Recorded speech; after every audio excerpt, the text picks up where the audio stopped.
Hola,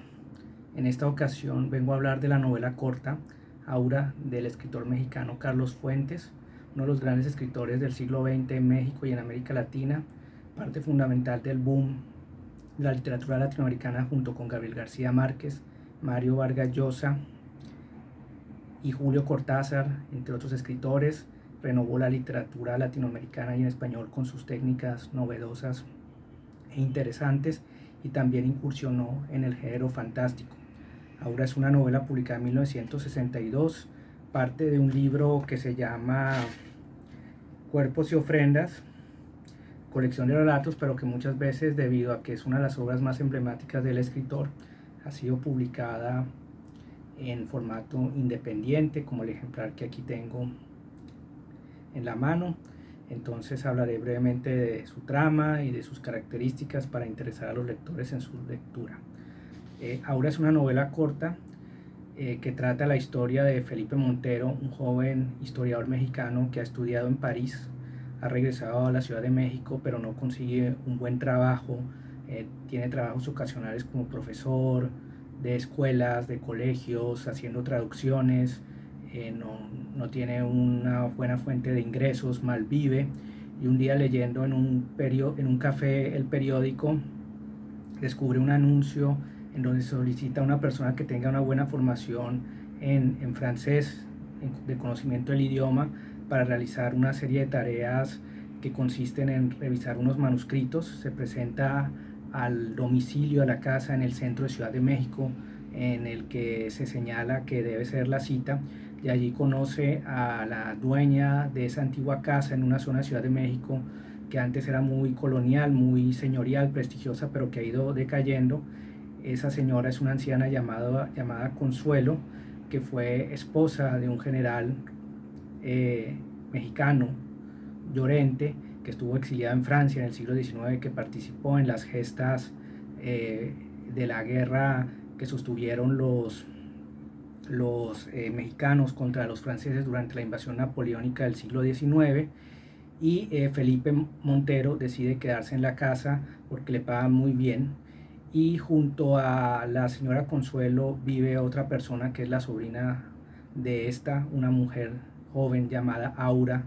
que obsesiona a Felipe Montero desde su llegada y lo vuelve, digamos, un personaje muy interesado en saber qué pasa en esa casa, porque él entra en esa casa y se queda ahí, no vuelve a salir, y es una casa oscura, es una casa extraña, distinta, que parece regirse por otras leyes distintas a las conocidas del espacio y del tiempo, donde hay un jardín secreto, donde todo es viejo,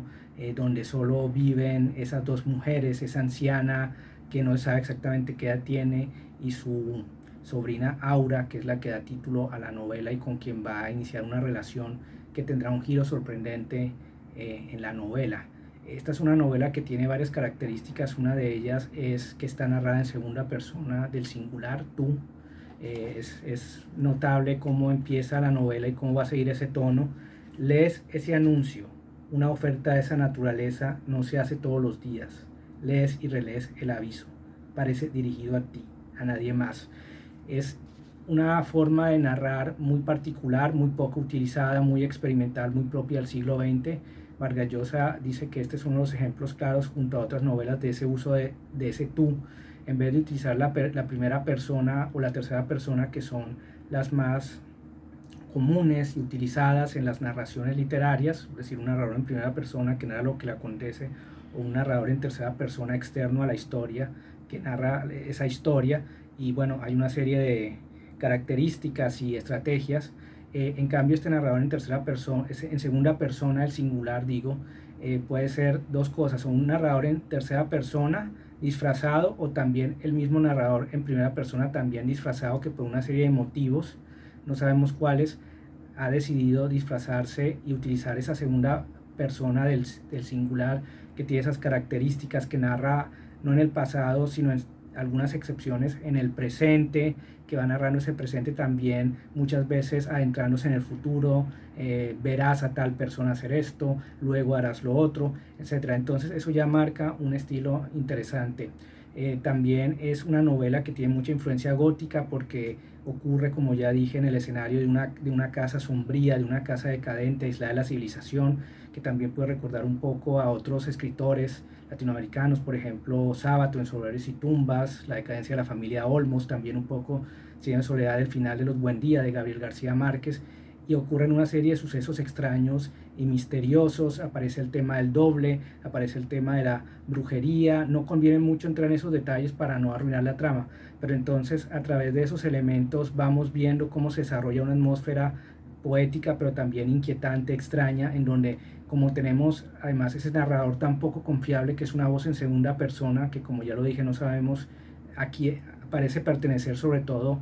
a la conciencia o una forma de mirar la mente, la mente o la conciencia, como lo queramos llamar, los estados mentales de este personaje Felipe Montero, nos hace dudar. No sabemos si está en un sueño, si está en una alucinación, si está en una pesadilla, en esos corredores, queda atrapado,